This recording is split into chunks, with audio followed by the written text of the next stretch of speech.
Ito na yung exciting part. Welcome aboard.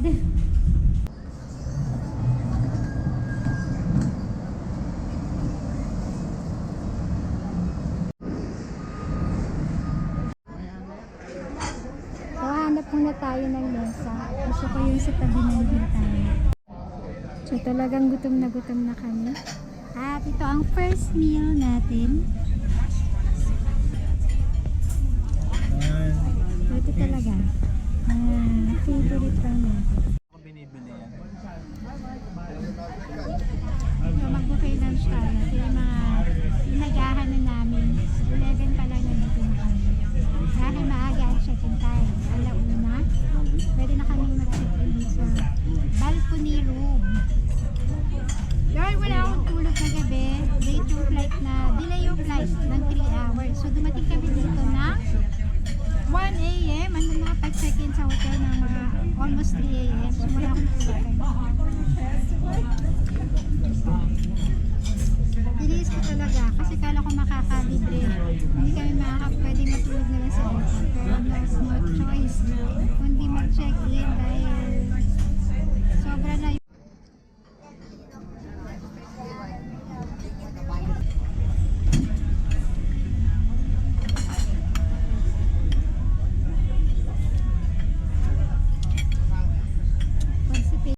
so, check-in time na tayo. So, ito na, room 120.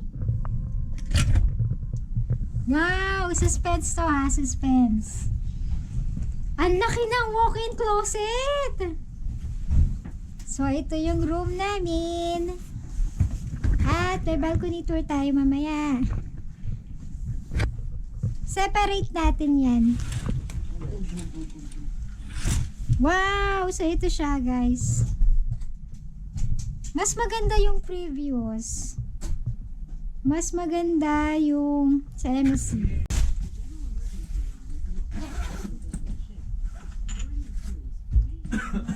Kaartihan natin. Mga emergency na gamot. Usually, dala ko to. Ito yung mga importante. Yung gamot ko at saka itong cream para sa aking hemorrhoids. So, yan yung mga important na kailangan dalhin. Ano ba to? Sakit na toothbrush. So, ayan. Puta ka makikita. Nakita itong table. So, naglinis na ako. I mean, nagligpit na ako ng mga dala natin. So, ayan. Ito yung mga hair dry. Ano to? Blower. Hindi naman ako gumagamit niyan. Hindi ako mahilig magpatuyo ng buhok. So, ayan yung mga damit namin. Tinupi ko na. Konti na naman yung damit namin for 9 days. Maliit yung TV niya. At ito pa. Ano tawag dito? Yung mini ref nila ay nakalock. So, hindi kagaya sa ibang cruise na open siya. Kung sakaling may gusto ka pang treats, bale, i-charge na lang sa'yo. So, ayan.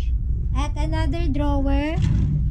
So, ito yung pantulog ko. Nasuot ko na to sa first night namin sa hotel. At ito pa yung mga iba naming damit. Ayan. Dito naman tayo sa side. So, importante to, vitamins. Lagi ako nagdadala ng vitamin C para sakaling di ako makatulog. Mga Vicks. Yan. At mga goggles for swimming. Importante to, guys. Itong SPF na lotion. Pang sunburn.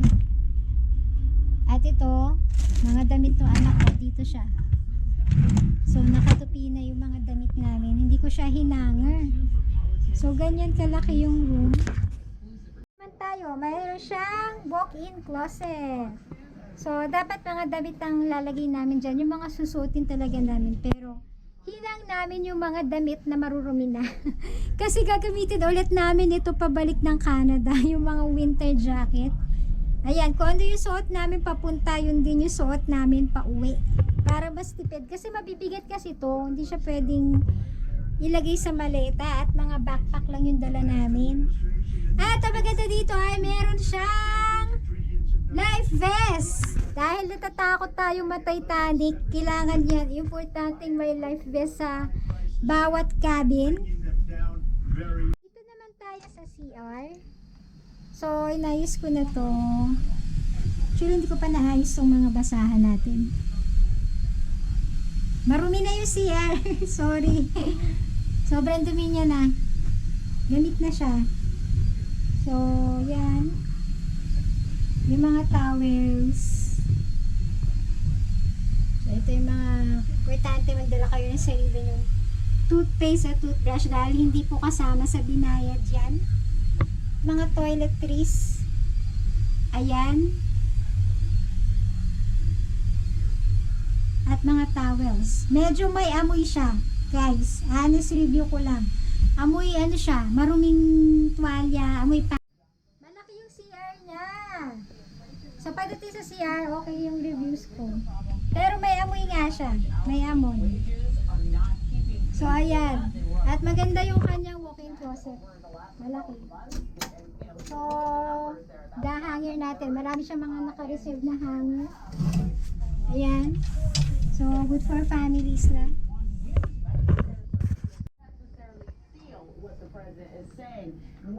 Malaki rin siya, pero kasi unlike dun sa MSC cruise last time, may extra bed para dun sa kid, para sa anak ko.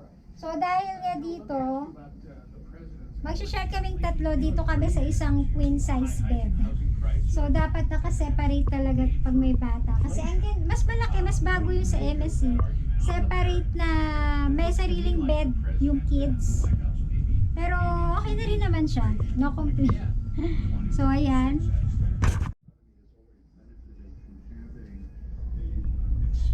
Malawak naman yung ano niya. Pagdating sa space. Maraming salamin. Good for 3. Family of 3.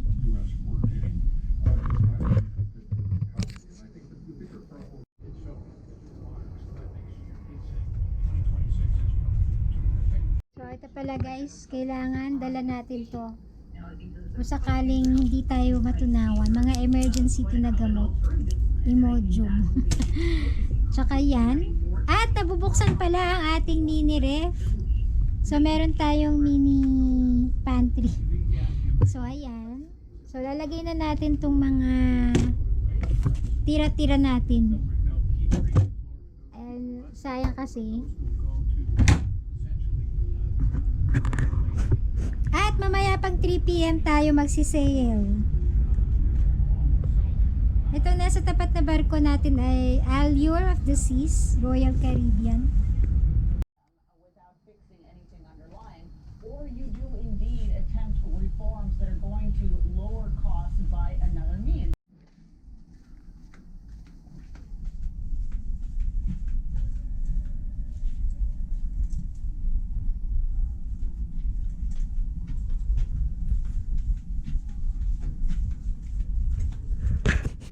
Yun. So, nakapagpahinga na tayo ng mga nag-nap time after lunch. At lilibutin naman natin. Ship tour naman tayo ngayon.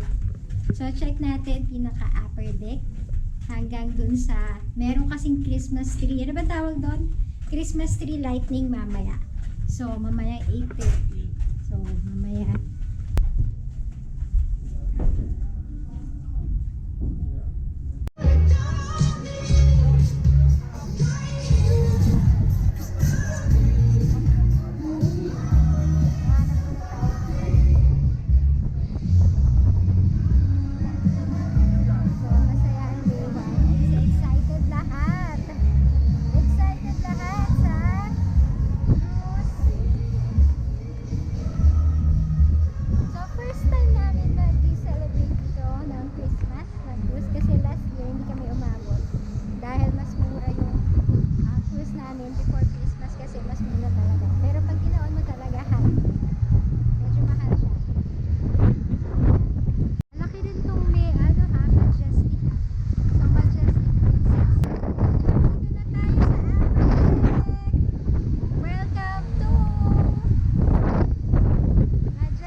So, ito na yung bed.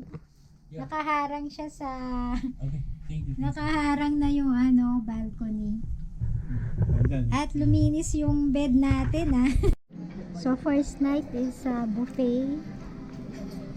Buffet muna tayo at hindi pa tayo ready dun sa dining. Bukas na lang yon para formal. Dahil formal night bukas.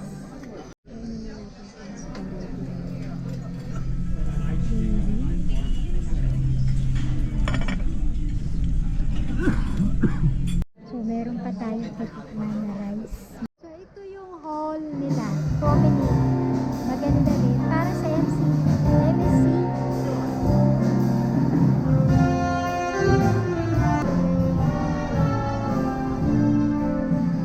So, ito yung mga stores dito.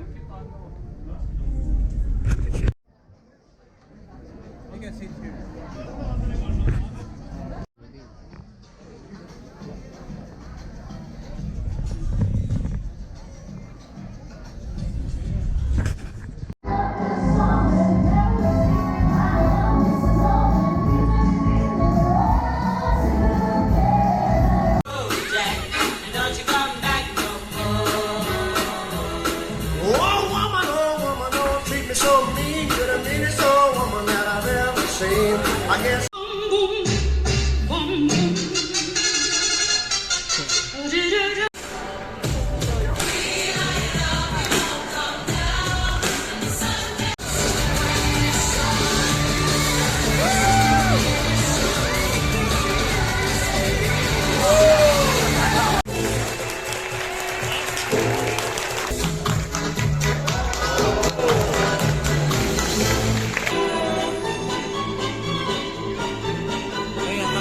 Morning guys! So ito yung pinaka-favorite part ko sa morning kasi buffet breakfast tayo. Ayan. So healthy breakfast tayo para medyo hindi pa tayo constipated pa tayo.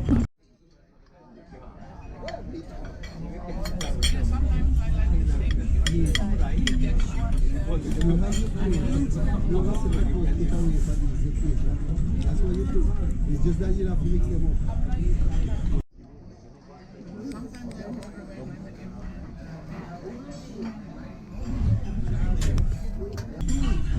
Me and Darren. Me and Darren.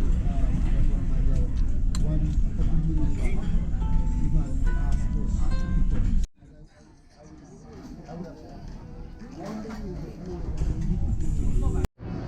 So magla-lunch tayo. So yung daanan natin, nakakalula siya. Nakakalula! Nalulula ako dito. Kasi dyan, ayan, meron pa dito. Nakakalula. Nalulula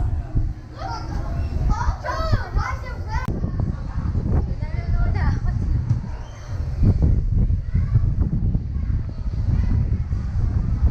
Nalulula ako.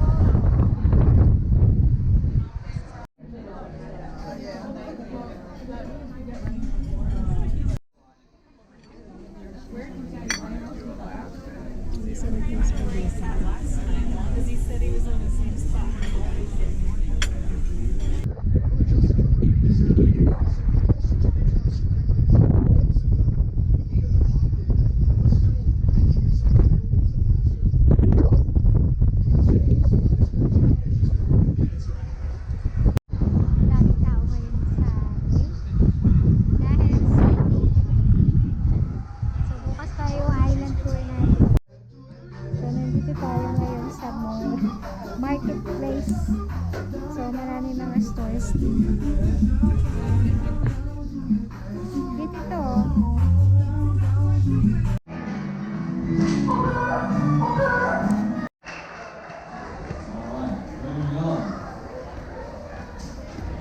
Next one is going to be Mind to Fly by Step touch, right one to your left. Heel, toe, step,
ako pwedeng kumain dito kasi nabubusog ako. Ito lang. Hindi alam, kakainin tayo dyan. So, ito yung appetizers namin. French onion soup, calamari, at kay Miguel ay Caesar salad. Hindi ko alam bakit mas gusto niya yung Caesar salad.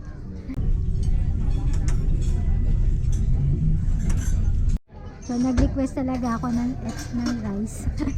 Dahil hindi ako nabubusog kapag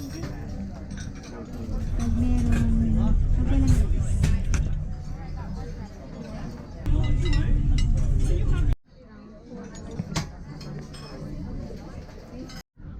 Gelato. Kay Miguel, ano yan Miguel? Ang tawag dyan? Scrambled egg. Scrambled egg. Anong tawag dito? Pianono.